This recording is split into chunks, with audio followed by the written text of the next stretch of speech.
Everybody get up, it's time to slam now. Come on and slam, and welcome to the jam. Come on and slam, if you wanna jam.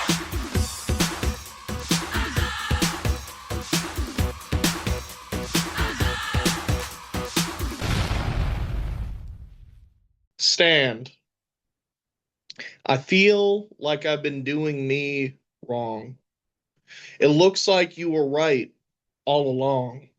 If I was lyrical, I would write you a song. I could be weak, but for you, I would be strong.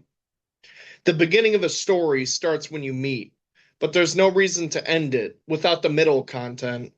It's the best part, to be set apart from all the rest. I'm going to show you what's best. I'm going to do what I can to be the man, to not fall apart, to have to restart. Because everything I feel can never mask what is real. Know that I stay true, and if I say I'll stay, I'll be here for you. Just know I write you a poem a day, not to be pushy, but to show you the way. There will always be better. They would write you a letter. So would I. Do or die. But just know with the pain you suffer at the end of the chain, there shall lay a buffer leading you to the long road, and you don't know where to go, but there's no place like home. Know that you'll never be alone. Holding your hands out, reaching and crying for help. S. Me, supporting the problems you receive. T. You taking the time you need. A. Another emotion starting to reconnect. N. Now you make it to your feet from the ground. D. Damn. You stand and fight for what you believe in, no matter what the cost. You show people that you're not afraid, that you're always there, and you're always going to be there. Remember, through even the weirdest of days, you'll never forget the little things that got you through, the things that help you. Even if it's just a little bit, it could have been the little bit that saved who you are. With the great sense of fashion and your attraction and compassion, you know things are important. I can tell. Even the little things. Somnium. Post-multimedia production about alien abduction, profound psychedelic seduction, spooky space-time obstruction, chaos outside, explosion, destruction. Vivid colors, drifting into the present. Ocean breeze, what the mermaid sees, smoke blown passing the trees, sovereignty, Solomon, radiology, psychology, changing colors through hollow earth Eve. Born of matriarch medieval, lights lead, masquerading visions, tree lord, take me to your leader, art on stage, not just theater, mania rising, long body, future disguising, demonic voices, gargling, marveling, swallowing whole, dubstep, following the sequel, fire dancer, wicked imagination, 18-eyed owl, light blue architecture, Artemis Fowl, highly sexual dark dream fantasy. Cultural appropriating, gentle hentai burning, hardcore hip-hop beat no gore, Paul's everything is sore, white sheet, vibrant beat, symbolism of a child sacrifice, body bag with a toe tag, snake bite, spider spit slag, suffocating in silence with a mummy's rag. In the distance, a twisting spindle. Pray that your heart doesn't lay alone and dwindle. Scaled beast riding with an acapella pinwheel. Troll-faced giant, madly standing defiant. Arms pull apart, showing Iron Curtain's form. Menacing figures with giggles and laughs swarm. Tempted to find the monster's kryptonite. Be aware, minions will be let loose. Live in fear of tonight. Gracious for that pussy. Been together, something I want to pursue. Girl, you get me hard just looking at you. These words I'm saying mustn't be taken loosely because I am gracious for that pussy. Zip it down, strip show, showdown. Shit, how quick can those pants go down before I go down? Slow train. Fast track. Won't complain about the crack. Gracious for that pussy. I will sing my ode to that pussy. Guitar playing symphony synths, aromatically arousing, sultry, luxury, romance, keys ring, like eardrums pop, pop, like that pussy I'm gracious for. Pretty death smile architect, open walls, mystery, beauty glow. Let me turn off the lights before we get at it and go. Our bodies become one as our love multiplies, but not just because of that gracious pussy. Crucified TV with a mouthful of hairy kitten, rose petaled honeypot, box ready to be opened, socks off, hard on. We create friction like flint and steel, causing sparks to flame. Smoke filled lungs, locked cage doors, and chained 6 feet deep with only one thing on my mind: the giver. Head gripped between thighs. She can't handle the melancholy madness that I tantalize. Penis flytrap. Illustrious reputation. Tidal waves meet shoreline beaches. Provocative manipulation. And fully addicted to peaches. A camera lens requires stability to capture an image. Sudden movements ruin the exposure. A light shined on unwanted attention since childhood. Fit my smile for the frame. Wipe my tears before I had something to cry about. Body still, back straight, chest out before the flash went off at 23. I spent the year taking shots. Dozens of selfies filled with a woman I knew I shouldn't have been with.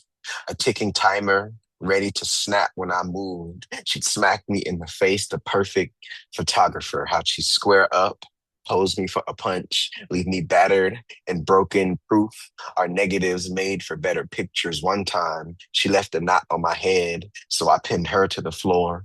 She spat in my eye. This, the first time I ever saw a redhead next development. I refused to give her my phone, so she broke my mirror, left pieces of my dignity scattered across the floor, cut me with the shard of it, then threatened me with the hammer if I didn't give her my password, yelled when I brought it up, and blamed me for her actions. She knew the camera better than me, so maybe I should have listened. Instead, I had a backbone. Poked my chest out like a tough guy while the flash of her fury went off, blinding me with her rage. I still flipped through the scrapbook, Snapchats of crooked smiles and crocodile tears, anxiety painted as happiness, pictures worth 1,000 words. Yet none described the fear I felt of having my defense turned attack when over half of men in relationships have their confessions made into crime scenes. Portraits photoshopped by hands that lack restraint of beating, when my armor was the one left with blood, bruises, cropped out to fit the frame.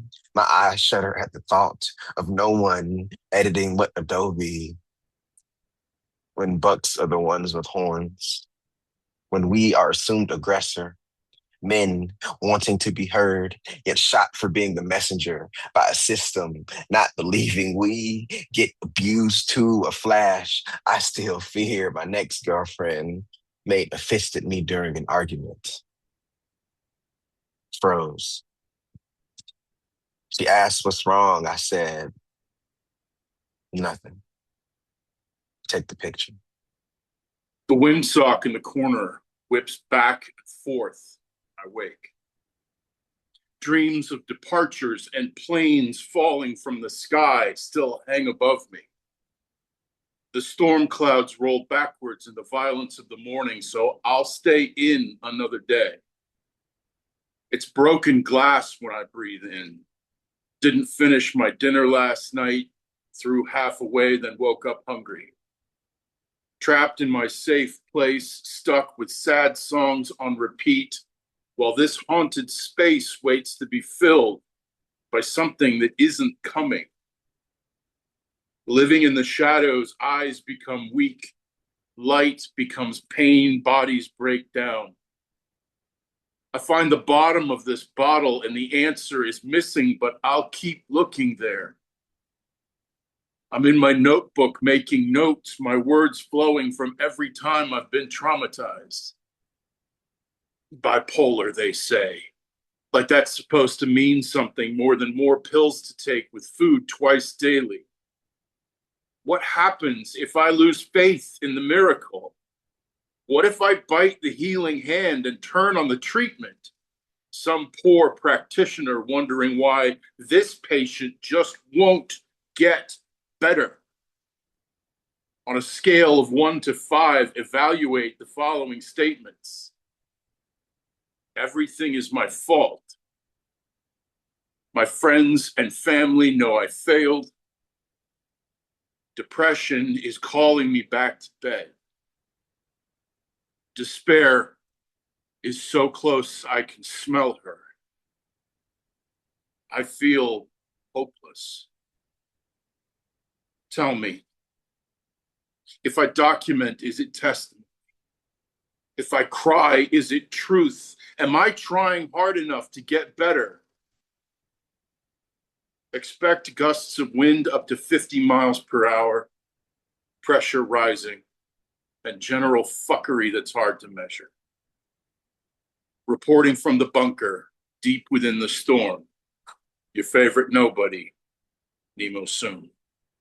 You're so funny. However, wow, you're so nice. But you are a breath of fresh air. Yet, you're so pretty. Although, you have a beautiful smile. But, damn, that ass fat. However, I bet you look good bent over. Still, I really like how supportive you are. It's just, you love so big. You and your daughter feel like home. Although, no matter how you phrase it, I still know what you really mean. Just say it. I'm fat, right? So because I'm fat, my smile isn't as worthy. My support doesn't matter. You don't understand my jokes. My kindness gets taken for weakness. I can have sex as long as I'm bent over and my stomach doesn't show. And I should just be happy you looked my way when you said hello, because I'm less of a person, right? I am only worthy to you if you can use me or deem me as pretty. Otherwise, I am thrown away like rotting garbage in the hot summer sun.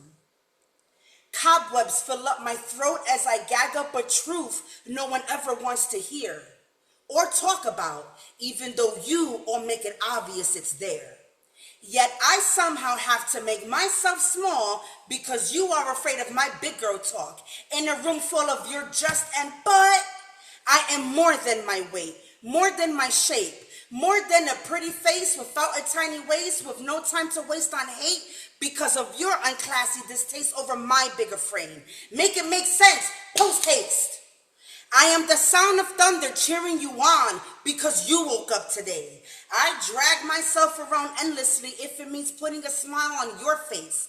I'll fill up your cup with grace and still remain humble, whatever it takes.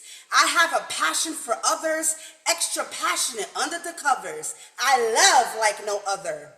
And yet, I was on that codeine. Cody.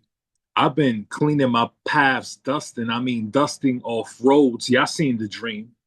Legendary pro wrestler from the 1970s and 80s.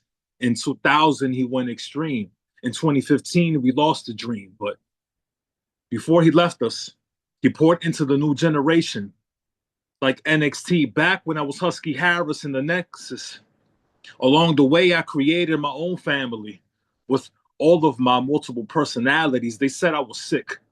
I replied there were six. They took the wind out my sails. You feel the breeze, paying my dues, but it was taxing on me. But before the lantern, I had to shed light on me. We lost Bray Wyatt in 2023, and now you seen the fiend, the urge to perform, whispering, ah, ah, y'all don't understand. I have the entire poetry world in my hands. He's got the whole world in his hands. I started to lose faith in me.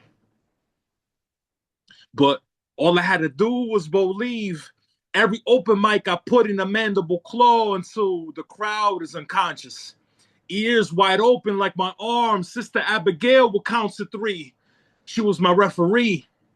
Just because I am quiet doesn't mean it's all fine. Spinning in circles, get prepared for the discless clothesline. I would play with heartstrings. Some say I would harbor on things. My grudges were caged in an elimination chamber for the championship of healing, revealing that all those styles would clash eventually.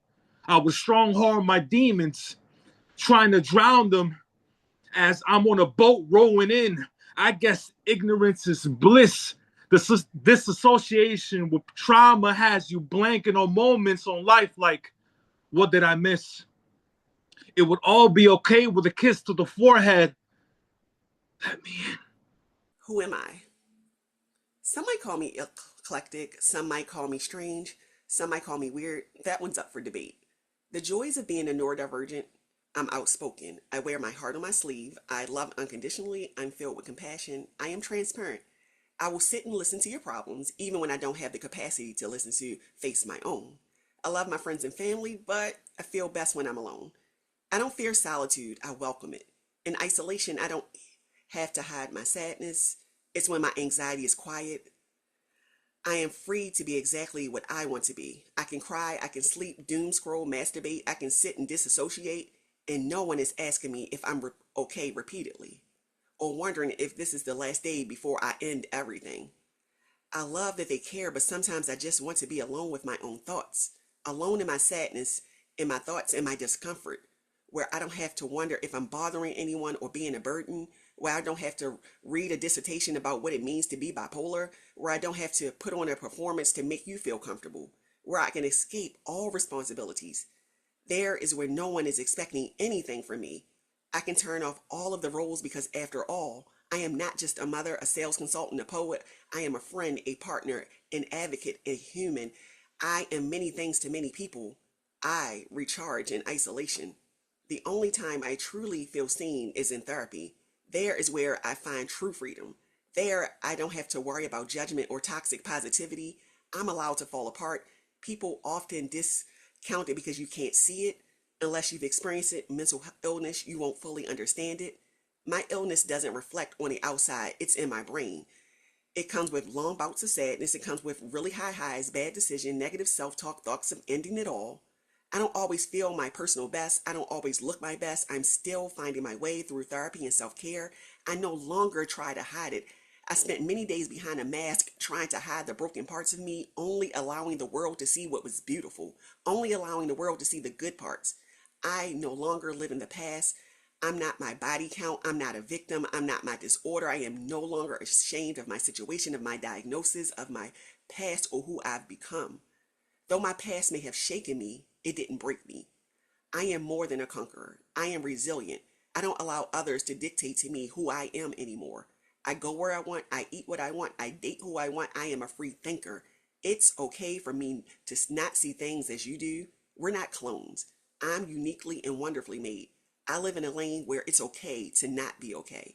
I'm not striving for perfection or acceptance. Your thoughts about me don't shape me, although sometimes I still find myself over-explaining, wanting to be seen, wanting to be heard, wanting to be understood, because progress isn't linear. It's going to take more than 6 years of therapy to clean up this mess. I still make mistakes. I still face addictions. I still face fears. I still face traumas, but I approach them with skills I've learned through trial and error. I'm still standing in the midst of the storm. I matter. I have value. Who am I? I am healing. Sorry doesn't fit when you say it's a word. Sorry doesn't fit when you speak. So I know the things that I did, you say, I don't remember, and I'm sorry, but that doesn't make it okay, especially when you called me Butterface, when others told you what you did, and yet you can't remember those horrors, those words, those actions that cause anguish deep in my soul. Sorry doesn't fit if you say you don't remember the bruises, the dents, the frantic driving, the manic threats, warping my mind that I'm not loved by anyone, just Stormy Rella, wanted when needed for meaningless tasks demeaning my life. Sorry doesn't excuse you. It's not okay. Maybe you should try to remember how unjust you behaved. How you threatened me with your mom and her possession of a gun if I tried to get past the door or past the fence or the yard. Sorry doesn't fit if it's not genuine. It doesn't fit just because sorry is the right thing to say. Maybe if you sleep on that for a century, let it haunt your dreams, maybe then your apology you could truly claim. After you've woken up with gasps of breath taking you back in time, worse than Freddy Krueger, that would be peaceful on its own. Your apology doesn't fit when you move on with your life, not thinking about the gasps from the Sandman's horrible frights that you placed in my mind, that you carved in my soul when you jacked up my mind, where I can't even want to sleep in my own bed because eyes closed means I'm the horrible person you painted in that space, a canvas of me and everything I survived, which you rewrote that it was my fault inside. I should just settle, breathe, go with the flow, match your energy, become who you needed me to be. Sorry doesn't fit even with your last breath until you actually feel sorry for being that way, yet you don't. So don't state you're sorry. Don't try to speak to me. If you are truly sorry, just write me a note. That will do. One that says you don't have to worry. I'll never come for you. Sorry doesn't fit. Not even then. I will still think you were just playing Dr. Jekyll, Mr. Hyde, like the night you said I could leave. Yet the moment I moved toward the door, you pounced on me, leaving terror, nightmares, insane bruises, and scars that haunt me to this day. So I'll just wait. The dark will arrive. Your hate, your anger will arise. Sorry doesn't fit with the twisted games you played. The fact that I'm still standing here. Not because you stopped, but because someone stopped you. That the reason I survived, I made it here to speak my truth, to heal my wounds, where you swore if I ever spoke, you would come for me. But I hold no fear anymore. I will speak my truth and speak my words because the fact is I wouldn't be here if someone hadn't stepped between. What's more powerful than that is I don't need your apology. I don't crave it anymore. I don't crave understanding of why you would treat me like a prisoner of war. I take accountability for not letting that be, for allowing you to walk all over me. I take accountability for not walking away, for thinking I could help fix you causing trigger truths in my space. There are languages, ways to communicate your love to another. Some choose one or two, but I want to love you in every language, in every single possible way. I will love you in the afternoon, coexisting, watching movies, going for walks with no real destination. Anything that means I get to spend a little time next to you. I will surprise you with little things, your favorite candy, the new game you've been wanting, a keychain with your name on it, just little things to tell you that I thought about you today. I will make an effort to make your day a little easier, to lift one small task from your to-do list, to take a little of the stress away so daily obligations feel less heavy. I will love you through touch, which happens to be my favorite, holding your hand, cuddling through sleep, physical intimacy to remind you that you are wanted completely and without hesitation. I will speak my love for you, offer affirmation after affirmation so you never have to question or wonder if there is reason to doubt. Communication in its simplest form. Ti amo in Italian. Já t'aime in French, amo te in Portuguese, nakupenda in Swahili. I'll even kumasha in Klingon if you're into that. And if that still isn't enough to show you how endlessly I love you, I will learn every language, spoken, written, nonverbal, every last language under the sun, so that I may remind you every single day with all my love, always and always. Mary Jane. Call me a curator. Not of toys or pretty things, though some might accuse such innate magnetism as possesses me toward points of light and sparkles magnish. I must confess I do love points of light in miniature, but this is something other. This is obsession to collect stories, and not just any. See, normal bores me. Constant drone of mundane struggles to start a car, get the kids to school because little Tiffany lost a sock. I get it. Big hills, small steps, but I have mountains to climb. And I need to know it has been done. Yesterday, someone lost their keys and lost their shit while he lost a job and has to hold it all together. Search parties dispatched to locate a missing fob while he has to question hope alone. She stresses over phone and data plans while 2 doors down a mother prays for just one phone call from a son. The answerless skies seem as empty as that fuel tank someone's hubby forgot to fill. A splash of wine on tonight's party dress while another dresses wounds to stem spilled blood from a spouse's cruel blows, a parent's bitter hands. Only God knows how long and what it'll cost for those wounds to heal. Her laments over a lost vacation, Caribbean escape on display, while today a mother wonders how to feed her family one more meal. And still these soldier on because fade or dawn failure cannot be an option. These are warriors' sagas, and I collect them. In scraps and lines, hidden sapphires for my mind and being to grasp, clasped gems when tomorrow's task seems once again impossible. See, I live in a war zone too. These battlegrounds get dark and I need points of light, little shine in miniature to guide my weakened hand one more time. So I take up a poetic line. Yesterday penned with no other plan than holding space in memoriam to another victory. Curated stories promising, reminding me that within the brutal,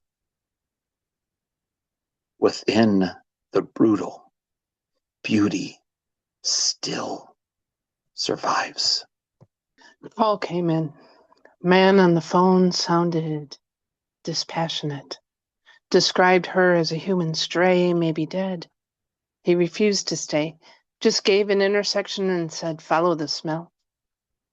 First responder finds her close enough to check her pulse.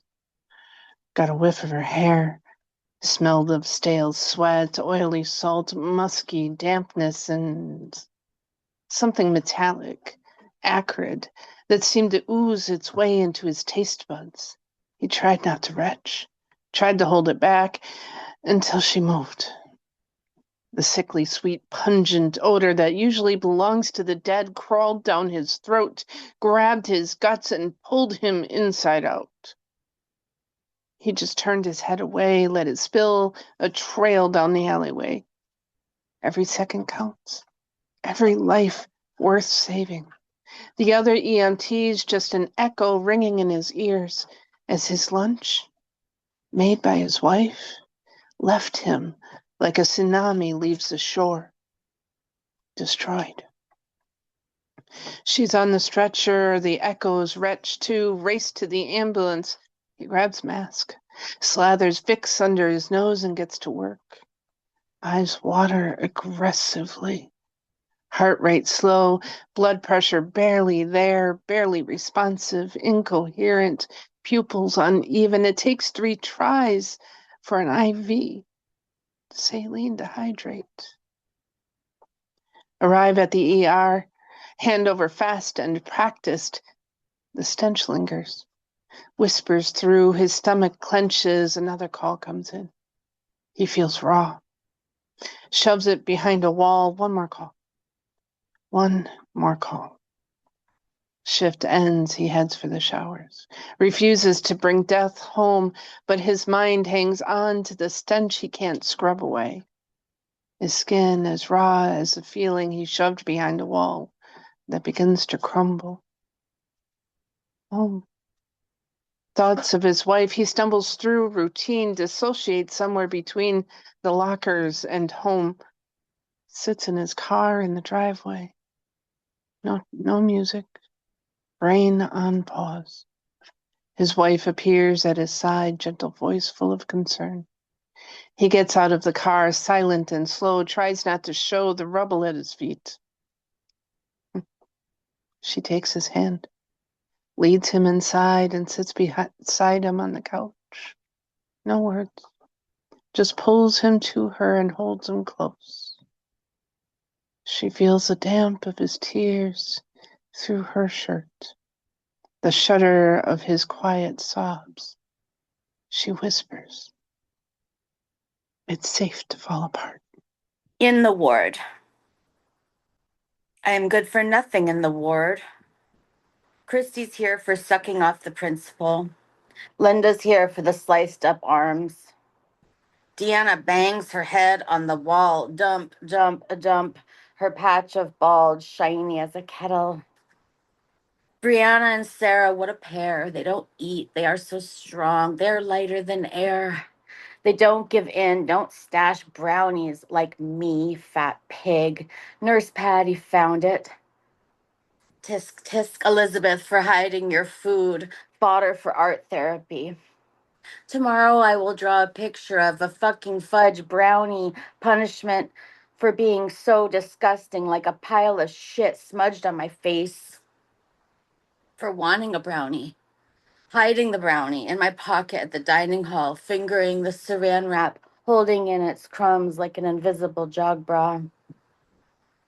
Getting to my room, saving it for later under my journal, top drawer side table. Dump, dump, dump. Her head's got it in for the wall tonight. Teapot seeks its bald Frankenstein. Linda's in the bathroom with a stolen Gillette razor, savoring the blood as it slivers down her elbow.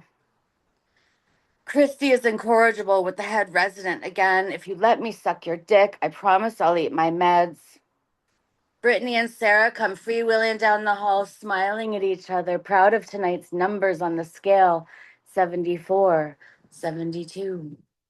Starving happily, feeding tube in place of a belly piercing. Amenorrhea has taken hold of the reproductives. I want to be them. So thin, so strong. They don't steal food or cave in to desire. I imagine stuffing dirt shit brownie in my fucking fat ass face. Nurse Patty comes in for night check. Tisk, tisk, Elisabeth, she says as she flushes it down the toilet. Like I said, good for nothing in the ward. Does anybody else get the creeps when they drive by a storage facility? Does anyone think that all the new buildings sprouting up everywhere may contain human cargo, alive or dead? Does anybody think that the screaming coming from inside the shipping containers has stopped yet? What about all those incinerators going into the concentration camps? I mean, detainment facilities. Does anybody know how the girls are getting raped, pregnant in the same places? Are they going to burn all the babies, trash, to destroy the evidence? Garbage. Does anybody believe that freedom really exists? Does anybody think that the 4th of July is a real holiday? Fake news. Why are we celebrating tyranny? Colonizers. What about Juneteenth? Never let the right hand know what the left hand is doing. Left, left, left. Abolish the right because they're wrong. If everybody is super, then no one is. Where's my super suit? The latest AI on IG, we have all been bamboozled again. Malcolm and X, dead President Kennedy, said that the real history is that the Black people were always here. The history is buried, but a guided tour revealed the evidence in archives and artifacts buried under Washington, D.C. We have been bamboozled for 250 years now. Let's blow up some colorful bombs, bound to be fireworks, so we can continue to be baffled by billionaires' ballistic bullshit, brainwashed, whitewashed, drank the bleach because he said to. We minioned, not Kool-Aid. The truth reveals the false narrative while we barbecue human meat burgers on toasted GMO buns with the Roundup onion on. Whoops. And don't spare the relish. Catch up. All around me are familiar faces, worn out places, worn out faces. Bright and early for the daily races, going nowhere, going nowhere. Female horse that has never given birth is called a maiden mare.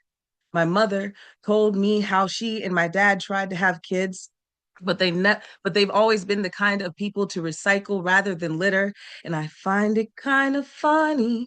I was not a foal, filly, or folly. I was a deer adopted into a mare's world. I did not fear becoming a parent. My mother mothered the hell out of me. I can replace a headlight and not be struck in the middle of the street because of my mom, but my mom is a maiden mare. No womb widening or National Geographic biopic she signed on a spotted line with her hoof hallmarks. I am a doe who learned how to give birth to a fawn by doing it, by saying fuck the doctors who tried to schedule my son's first cry. They almost fumbled my bandy before he learned how to buck. My mother was a mare who took a deer under her wing, but I am not of the Pegasus bloodline. Look, a doe, a deer, a doe-eyed deer in the labor and delivery unit, confused because all the doctors look like animal control. I told my mom that giving birth felt like a trap set by the ones who camouflage their hunting as being good sports, bringing bear traps to watering holes and calling them birthing canals. I want to ask them how they can lick salt with tormented tongues, salivating over their charts. Did they forget their blinders were on? My mom might not have all the answers to my equestrian questions, but I told her I was finally reconsidering giving birth again after meeting a stag who doesn't turn forked paths into pitchfork pity parties when staked out practitioners have only known how to hold their horses until the gates swing open. Of course, they disregard how a fawn's primary defense is to curl up and lie. Completely still, we deer might have panoramic eyesight like horses. We might look like we pray to the same gods, but lives that live in bodies like mine, used to being hunted for the fun of it, cannot bear birthing on our backs while our heads are mounted above the bed in the master suite of homes owned by the first hands to hold our newborns like a christening. Being a deer, giving birth in a horse's America has easily had me spooked. It's a very, very mad world. A ballot box expresses its emotions about Election Day. The primary purpose of a ballot box is to collect votes until they are counted, to preserve the integrity of the process. I spend my summers swallowing secrets, hungrily devouring dreams in desperation, collecting confessionals from open carry hands that spray ballot bullets from America's machine guns that make memories turn into marches and mold sacrifices into signatures. I was designed to dictate backdoor deals, to prank people praying that their problems go away, to play pretend savior as long as people play puppets. I keep trying to close my mouth, but these voters keep jamming these facts down my throat. By the time they reach me, they have already had to choose between their bodies and their beliefs. Hope tastes a lot different depending on who's holding it. Fear is an emotional response to a perceived threat. Threat is a situation that signals something sinister is coming. Coming is the constant cover up this country will blind you with. Blindness is choosing not to see or acknowledge the asinine behavior. The truth is that every election, all they do is polish me, will me into a hollowed out building, dress me up in flags, tell everyone that their voices matter, then send them home to a neighborhood where a survivor's silence is the cost of living. Where waiting in line leading nowhere is an endurance sport. An ID no longer means identification, but impending death. I wonder why this country has never had a funeral. To mourn the maps that have been redrawn, to acknowledge the tyrants that tiptoe amongst the dead. Did you know cemeteries are the only communities that get to be rebuilt without asking? Rebellion is the act of resisting against the system, and resisting means to oppose the law by any means. And what y'all mean is that somehow voting is the only thing that guarantees you have a voice in the matter of nothing, and it saddens me to come back year after year and never see any improvement. So this time, when you leave, do not be afraid to take democracy with you. Please introduce it to a life that lives outside of my box. I have spent my entire life swallowing these voices, and for once, I would love to hear them echo after people have walked away. I want to live in a world where $500 ballpoint pens aren't a ridiculous luxury, but are instead viewed as a tool necessary for good mental hygiene. Life already charged you a 30% service fee, and the least it could do is provide a nice pen for you to record your truth on the tablet of humanity. In case no one mentioned it, you are resilient and amazing. And I know how hard it was to let go of the vengeful streak in your human nature. I want to live in a world more flavorful than orange. I want Buddha hand to burst from my tongue and invade my olfactory bulbs.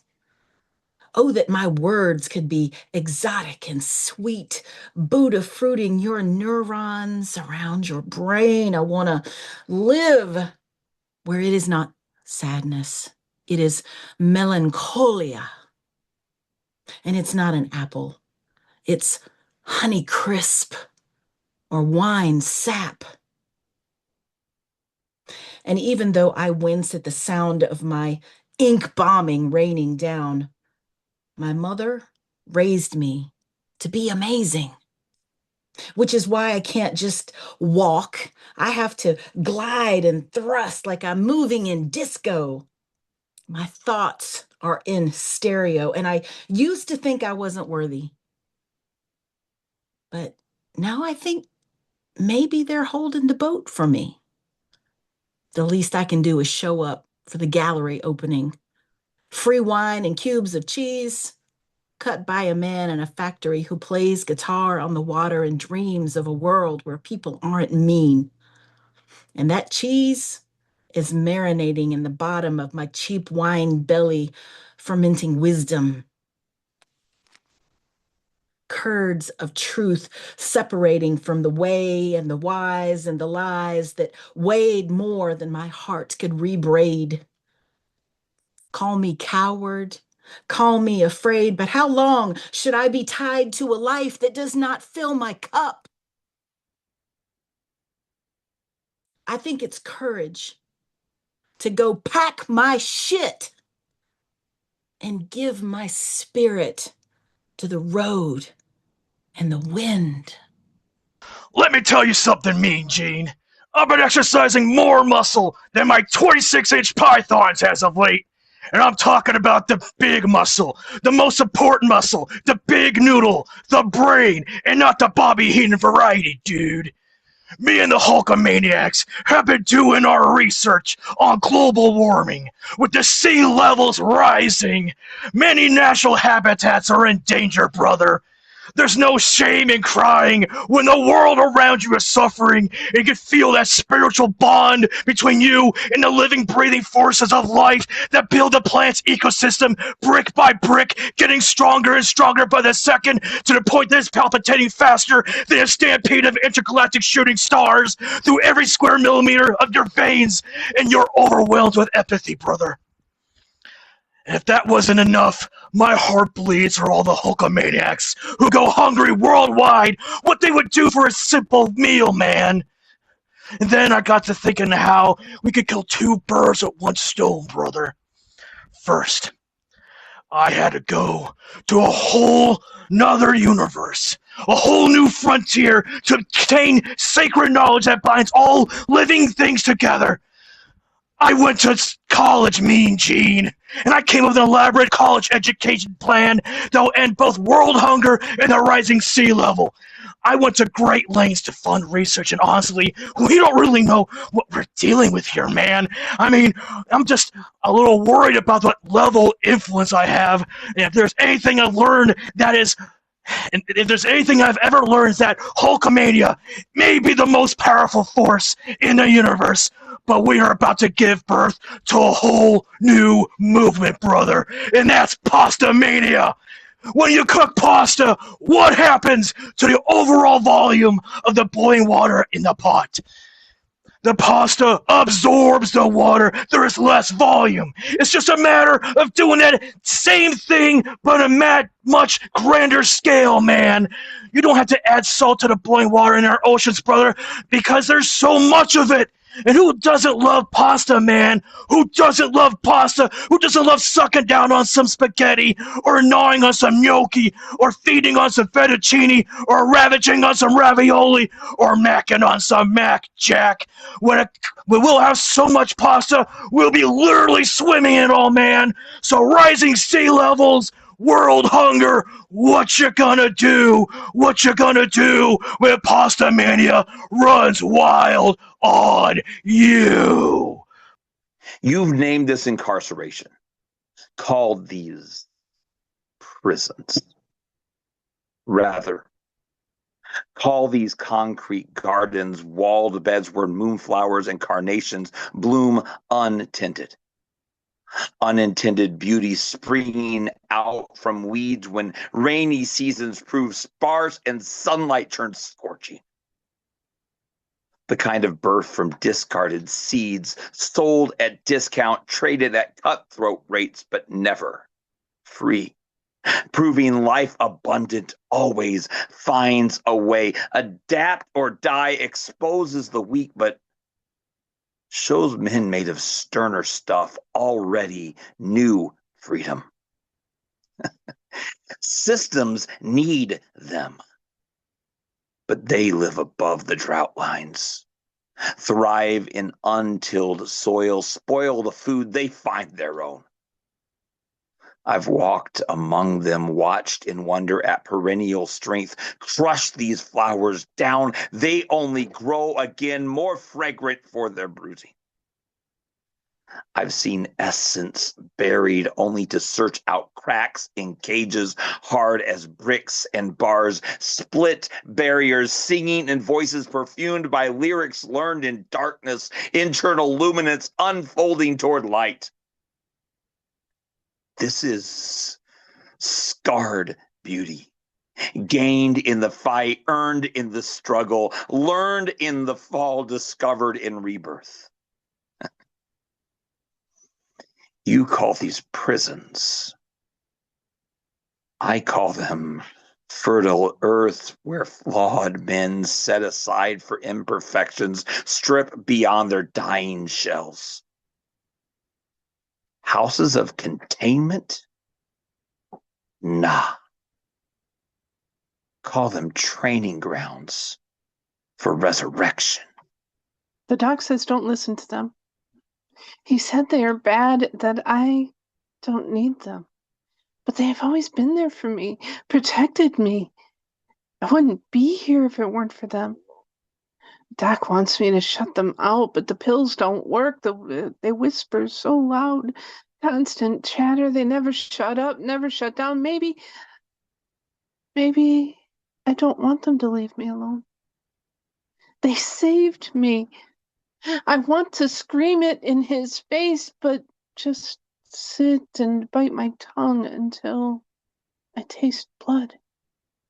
I begin to rock in the chair, unaware, as they mutter through my mouth. We told her to hide when Daddy got mad. We told her to hide when Daddy got mad. We told her to run when Daddy went mad. Snap out of it, child. They told me to run when Papa's eyes changed. Told me where it was safe to sleep in the woods. Told me it was okay to tell the old man. Then the men came to take me away. But he took the others. Daddy took them away. And now I'm here, breathing alone. Crowds of empty people with empty eyes shuffling by, drooling, staring, never seeing, but I see. Want to say, Doc, I don't want them to go away. They saved me. Doc wants me to become like them. The shuffling, drooling, empty people. I am here in this place, still breathing, not bleeding, because they saved me. Told me to run when the others stayed. Now they are dead, and I am here alone in this crowded, empty space, breathing empty air. Doc wants me to shut them up. They screamed so loud to run, and I did, and I'm here because of them. It's just me and them. The rest are dead. And the doc wants me to lose them too. They saved me. They tell me to ignore the doc, to listen to them, give in to them, and rest a while.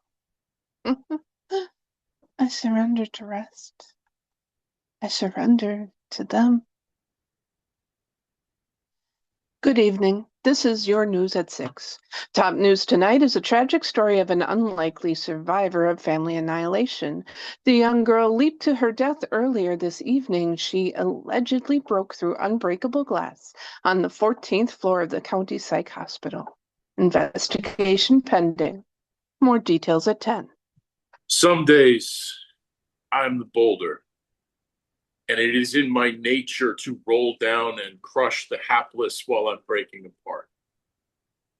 Some days I am the house at the base of the hill, just waiting. These crumbling walls are the best I can do. Some days I am the swarm. 1,000 negative thoughts blot out the sun, my ears full of wind and wings stinging and swelling. Some days I am the rabbit, some the wolf, predator and prey mixed in blood, instincts of flame, running. Some days I am the rocks the waves crash upon, all violent defiance and impact, slowly wearing away. Some days I am the inexorable certainty of the ocean. I am the deep and dark old one slumbering down there somewhere. I am stratospheric ups and unfathomable downs. I am kindness wrapped in fear, happiness in tears. I am limitation, sacrifice, but I am hope. Some days I am the sky full of thunderheads threatening. I turn weather vanes passing through. Some days I am the night and all it hides. Some days I am not these things. I'm just a man pushing a boulder back up a hill. Dear God, this hurts. It hurts. There's so much blood. My stomach, make it stop. The constant throwing up. The tears, oh, the tears. Make it stop. No one is here, God. I am always alone. Standing at the edge, eyes closed, sad tears, the devil stares. I am a pawn in his grasp, a moth caught in a fly trap, a flickering flame in the night that's lost all sight. How did I get here? The pain is so intense. Breathe. Breathe. Breathe. You are worthless. A body like yours is only a burden. Your mental is a joke. Nobody cares about you. Look at them all looking past you. You do not exist. You are sick because you are fat. No one will save you, you poor stupid bitch. I try to shake the negative thoughts away, but they still stay. A flower waiting to be picked, only to be pricked as I watch the blood drip. Breathe. Breathe. Breathe. I am important. I am more than a fat body. My world is crumbling. The walls are closing in. I cannot breathe. Panic. Please help me. Why is nobody listening? Doctors will never look at you as a patient. Your family will never be there for you. Nurses will turn their heads no matter where you go. You are fat and unworthy of any help. You are slow, ugly. Hide your body. Cover up your arms. Put away the jiggle in your pants pocket. Big people do not get to reach for the stars. Please, it hurts. It hurts to think. It hurts to move. It hurts to be. My wrists are bleeding. My heart is torn. My spirit is broken. Which self do I mourn? It hurts. Breathe. Do not fight your truth. My darkness will slay all the light inside of you. Do not act brave. Believe you will never be okay. There is no future for a fat person like you. Eat away your feelings. Oh, wait, you can't. I see your body betrays you. Look at you, too sick to stand. Lick your own wounds. Bandage your own scars. What happened to the fat girl confidence? I see it didn't get you very far. You can't even walk a few seconds without stopping to breathe. Standing at the edge, arms open, ready to fall. One more push to end it all.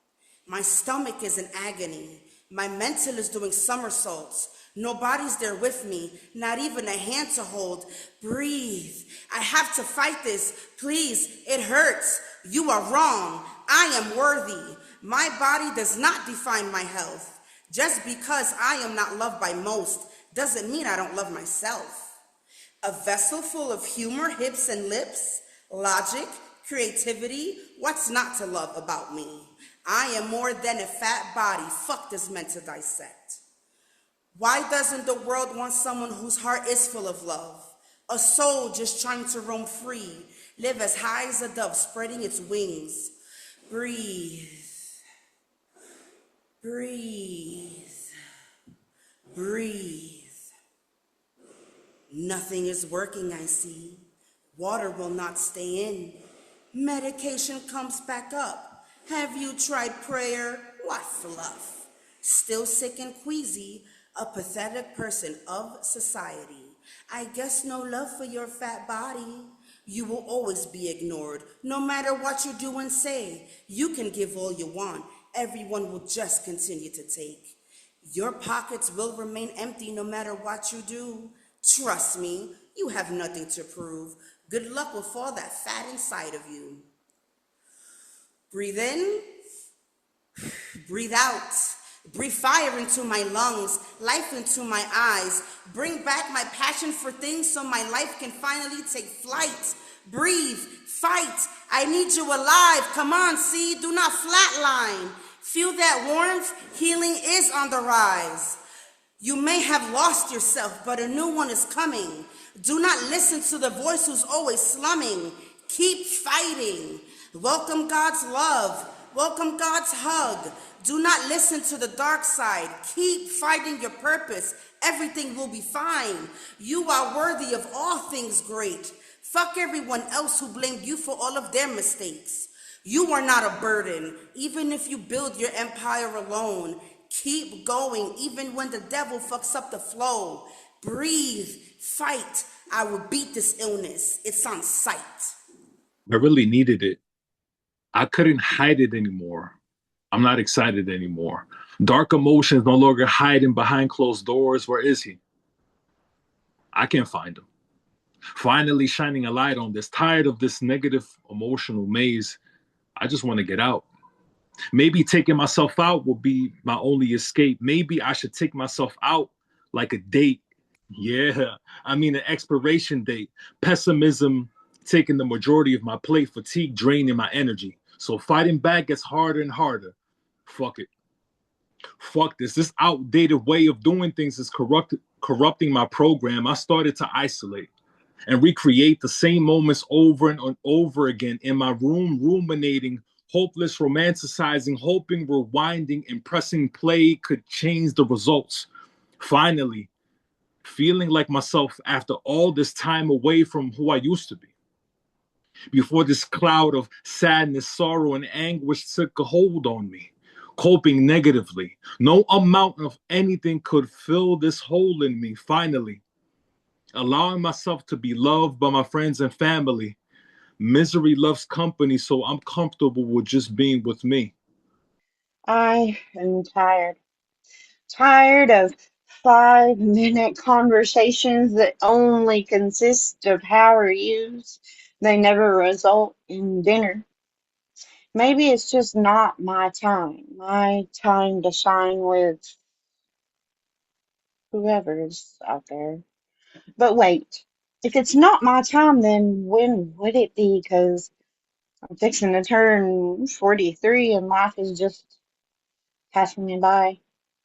I get tired of swiping left and then swiping right just to find there is a roadblock past the curve on the other side. It makes me tired inside to watch all the others enjoy all the seasons, and making memories of time as I watch from the window where no one wants to climb inside. I mean, most of the time I'm happy inside. Even being single, I've learned to love myself being just me, with me. And I just keep myself very busy, but sometimes I still get lonely. I still yet dream of hanging out with someone who digs me, digs poetry, and sees the gem inside of me. But it's not like I haven't tried. I've been on so many dating sites, yet still can't find someone who inspires me or craves to know me the way that I crave to know someone. Someone who would be passionate about my interests as I would about theirs. So, friends, I'm here to say I would love to keep searching, dreaming, and find the sweet love of my life. They say there's someone out there for everyone, but I don't know. I think mine got lost in time. Truth be told, the door is quiet. There is no one knocking on the other side. For this, it just makes it easier for me to stay busy so that I may not find so much rejection waiting every time. Poems like this, they replay in my mind, but I usually don't share for fear of judgment from others' ears. They will laugh, they will tease that nobody wants me. Look at that face, look at the words of her mind. Swipe left to find better, as this one is denied. When you look at me, it's as if bone and skin are reduced to absence and I am left soul bare. I unravel for you, turning into a scarlet sky, your gaze excavating the horizon of me. You paint your mind's eye, your lips become a mirror, giving me an unobstructed view as you whisper worship into the hollow of my throat, as if my pulse were a prayer to you, not just the way my body pulls you to attention. You name me beauty, not by what curves, but by what burns. The way my words curl around your throat, how I set you on fire with the lines dripping from my tongue like fresh sin on a Sunday morning. And I try in desperation to write myself closer to you, pen turned wan, every sentence a summoning. Every night, I watch the clock roll to 11:11 so I can whisper my wishes for you, hoping if I can keep my words flowing, I'll find the right verbiage to will you into my existence. That if I write you long enough, the letters will bleed you into being. So, I wish, I write, I worship the same syllables each night. Still, if I could have you, I would have you everywhere, every way, every what, when, and how to. Is this what obsession feels like? Is it me or you? Maybe it's both, a fever dressed as prayer, the sacred and the self collapsing under the pressures of what ifs and what could be's. The only thing I know for sure is that I am on the verge of addiction. Your voice seeps into my veins like revelation, your absence itches beneath my skin, and I wear your memory like withdrawal. You became ritual before I even had time to breathe in the thought of you, a constant, ordinary holiness. My mornings murmur with your echo at night. You are the shadow behind closed eyes that I find myself counting on. My day begins and ends with you, your words curling around my thoughts like the haze of fog. You are burned into my vision, a film over my eyes so I see you in everything I do, plasma without a screensaver. If this is obsession, then let me fall into madness. I keep writing my wishes while you baptize me in the ink of possibility. You continue to watch, and each glance reflects me into something brighter, something more undone. And in your reflection, I mistake recognition for redemption, and you keep spelling me out like a photograph. And it's there that your words turn to mirrors, and in your reflection, I am the sun and the moon and all of the stars, a universe learning how badly it can want. Starlight, star bright, first star I see tonight. I wish I may, I wish I might have this wish I wish tonight with all my love, always and always. Mary Jane. I am everybody's favorite nobody. And I know when you hear that line, the first thing you think is red flag, clean up on aisle 3. But that's not what I mean. I know a lot of people, I have a lot of friends, I have family, I have an amazing man, but I'm nobody's favorite.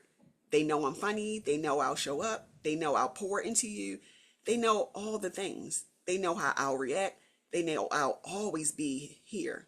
They know I'm everybody's ride or die, but I'm not dying. I might ride and call the police, let's be honest. But what they don't see is me as a priority. I'm nobody's first choice. I am everybody else's busy. Let's reach out to Karina. I know she'll have time for me even in her own depression. And I do. I show up each and every time, despite how I feel, because that's who I am. That's what I do. I don't know if it's the trauma because I need to feel needed and need to feel loved and accepted, or if it's genuinely that my heart is filled with so much love. Maybe it's both, because we all know two things can be true at one time. But if I've leaned into the truth, it's me wanting to be heard, seen, understood, and loved. It's a trauma response. And yes, I love with my whole heart. I do everything in 4K. I love hard, I think hard. I am emotions magnified times 20. But I also am human. I also desire to be somebody's priority, somebody's first thought, somebody who doesn't care if anybody else is available. I come first. And this isn't a cry for help. This isn't a, oh, whoa, it's me. And I know I have my favorite people. And that's probably also a part of my neurodivergence, because who doesn't have a favorite person if you have ADHD or bipolar? And I think I'm his favorite until something or someone else needs him. The real truth is, I'm your favorite conditionally. But with me, everything is unconditional. And I need to stop expecting others to be, because that's not helping. It's not making me feel any better. Actually, it's making me feel worse. These are the things that I keep hidden, not because they're secret.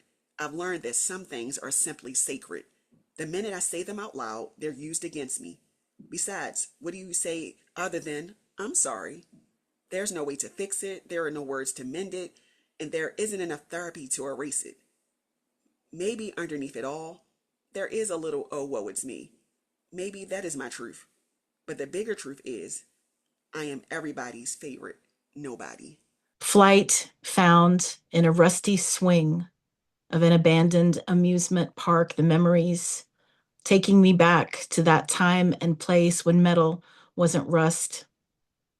Centrifugal force wants to fling me across the sky in this swing, this seat, this chair, the flying chairs, swinging out over the open space, hair in my face off the side of a mountain, as if I am flying out over nothing, and all I can breathe is sky. I am bird, feathering the crosswinds to hover. Human eye wants to argue with the impossible feat of suspended animation, but I know the power of pressure to hold me in place, hold me still, take away my nose from the vending machine in my larynx. I stuck a quarter in my nose as a child and it never came out, lodged in my brain like my childhood traumas. This money in my mind, wishing the quarter would move downstairs to become a personal truth vending machine, to let my larynx open and swallow it whole. But my brain was too young to understand that the quarter never leaves your brain. It simply stays in stasis. And there is no answer when you're stuck between a septum and a talk place. My choke-holded nose swallowed me whole, stuck in my throat, and I silenced myself for so many years. Gravity wants to ground me, but for a moment, I am other, no longer child, become my alter ego, superhero, weaving clouds with my breath to form my cape. I find my no, shout it loud. I will not let a quarter bind a swing. Swing out with feet wide, flying a double-tied shoestring flag of the claimed country of my independence. I made a stand to find my freedom from the traumas that held me down for so long, because it was important to me to fly. I don't just suck. I flail. I'm a Hail Mary, an epic fail. I haven't even a map toward martyrdom, nor close to the guts it takes to put an end to these shenanigans. I conjure up like craft, day after sickening day. Not your problem. Don't worry.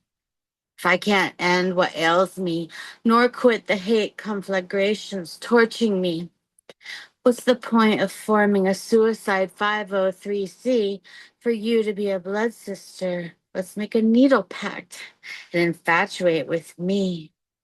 Also much work, the salacious typist. Driving my POS O2 Odyssey some days.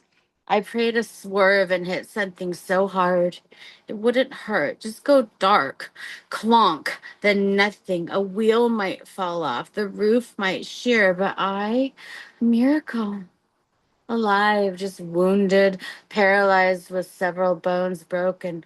This is also cliche. I'm ashamed of myself. Besides, only assholes kill themselves. I am not an asshole, just a giant fake.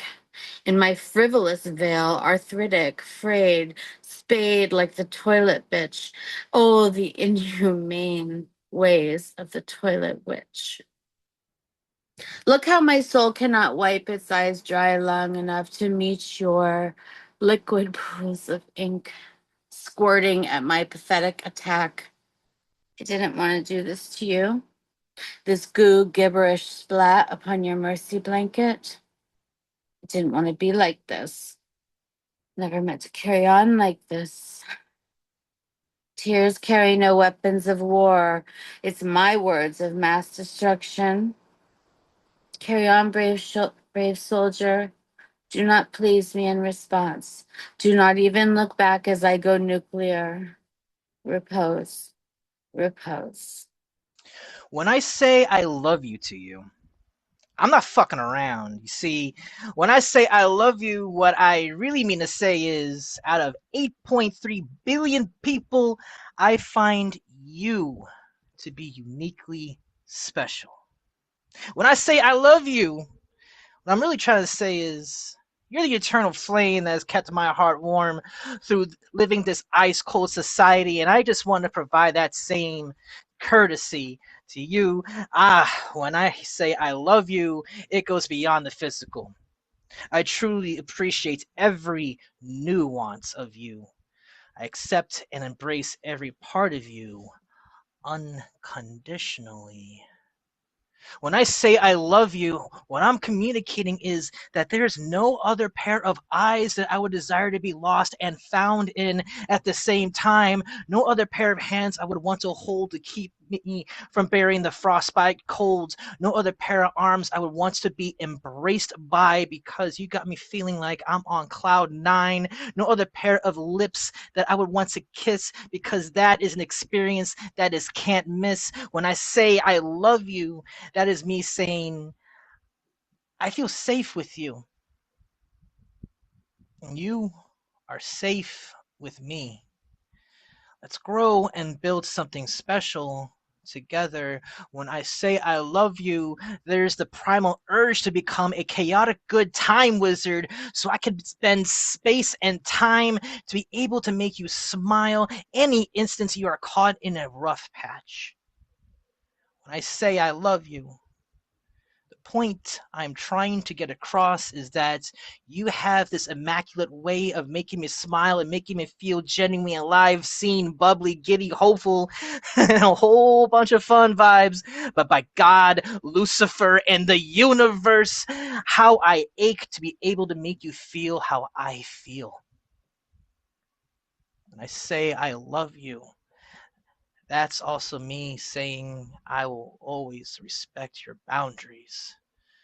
I stress on being upfront with comforts. I never want to put you in an undesirable situation.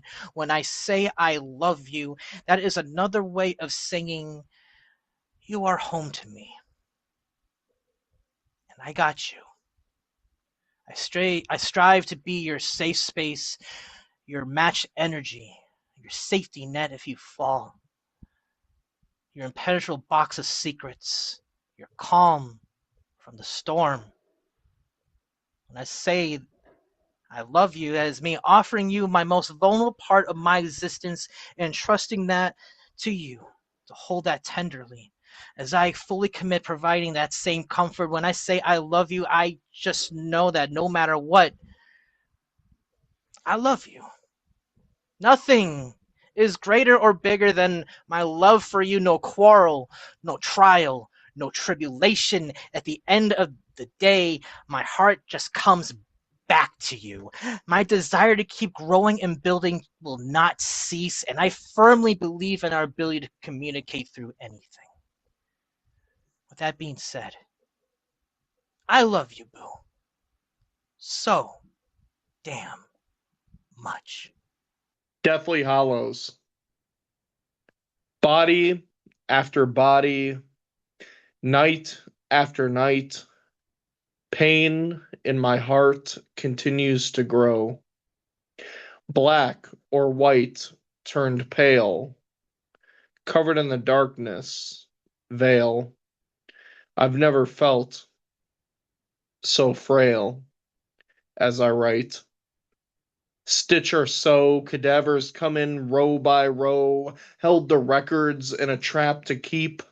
about a girl who died back in the street. Bioprocess starts to emit a foul odor. I cut a bit as the skin starts to split. Grave digging for answers I've never been given. I finally pull the threads through the eyelids to keep them closed. I reap what I sow as I write. Surreal circumstances became divine intervention. Young looking features. Is she my age? Her jaw will not stay closed.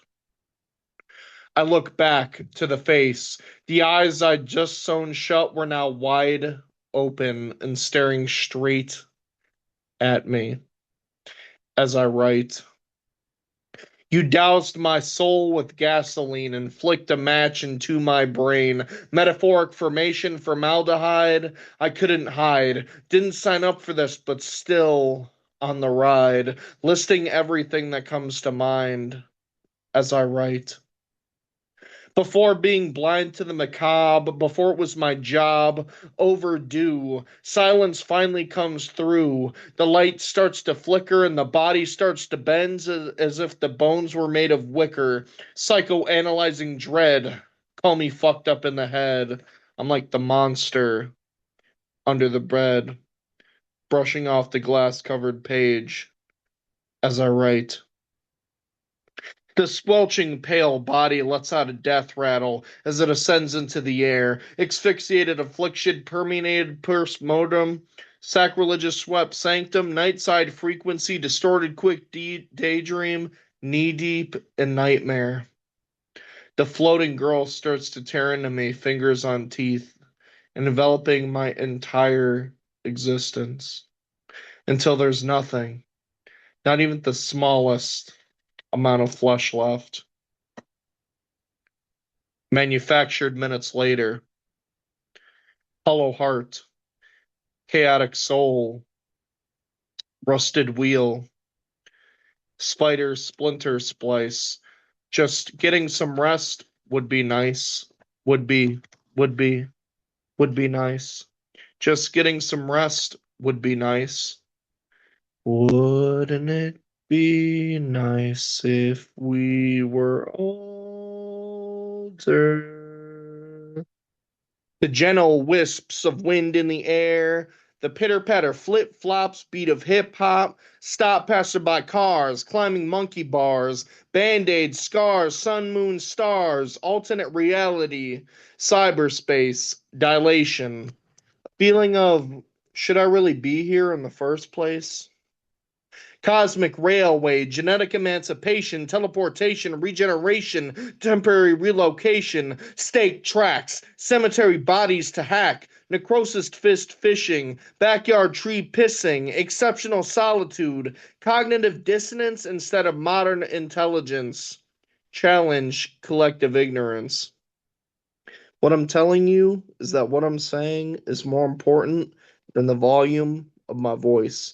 Dark streets of blood-filled veins maintain refrain-filled bloodline, waking up from a deep fever dream, nightmare necrotic knee-deep gnosis, fighting porcelain throne biological warfare, rage-rocked, anxiety shock, deranged dominion, chained to the back seat, serene succulent succubus, quivering skeletal smiles, obscuring vision, mechanism, echoing ghostly static, hypnotic hyperbole, contorting contraband, canonically captivating, five-digit fidget seismic skittering psychosis.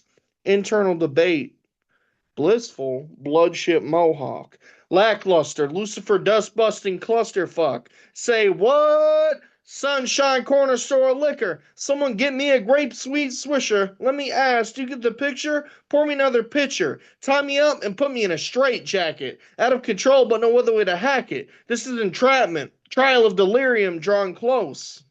Hangman, white van, living life by gas can. Here's my position, ready for demolition. I show you the ammunition is. I'm a wild inquisitionist. Come to the end of a journey, infatuated passion behind tempered glass. Raise your head or get stuck in the past. Ember, firefuck eruption, adrenaline exhilarating reciprocation. Trains in the station, scaling archfiends, spewing globules of eaten dreams. Lights start to shudder. Smothered. Art scenes shriek from a predecessor's professor, scalp to the possibilities of going anywhere. You know, as I sit near this park bench, no other thoughts come to mind. Writings in the dark. The lights are off, and there's no one else by your side. If someone broke in, there would be nowhere to hide. I couldn't stop writing in the dark, running out of time, strictly divine, and yet there'd be just two little rooms, hardly touched by a mop or broom. Halloween type shit, body exhumed. Fate will meet you here because you're doomed. Scrolled down and written in black ink, there's something waiting for you under the kitchen sink. Running out of time, almost forgot what the note said. There I find a severed head with a second note that says, "Look under the bed." When I look under there, I saw something that my soul could hardly bear. The rest of a lifeless body with another note that said, "Look who shot me." Who is it but a man with a gun who said this is gonna be fun? Angel of death, here without my bulletproof vest? The minute hand's almost past due. But don't let this time left pass you. You get a new feeling, something exciting. Then I feel a pop, pop, pop like sweet heat lightning. Taxidermied and still in the same state. Frightening. Turning my blanket into a red velvet quilt. Floor turned into a bath from all the blood that had been spilt. I poured out a silent scream, unwavering and bursting at the seams. I used to be a timekeeper who couldn't keep his time together, and to the end hit with a picturesque glowing shimmer. Eventually, things come to a simmer, and the lights fading eventually became dimmer, cutting into a camera view of myself in third person, showing my lifeless body post-mortem. Started to write a note. Tell everyone I love them. The lights are off, and there's no one else by your side. If someone broke in, there would be nowhere to hide. A writing in the dark.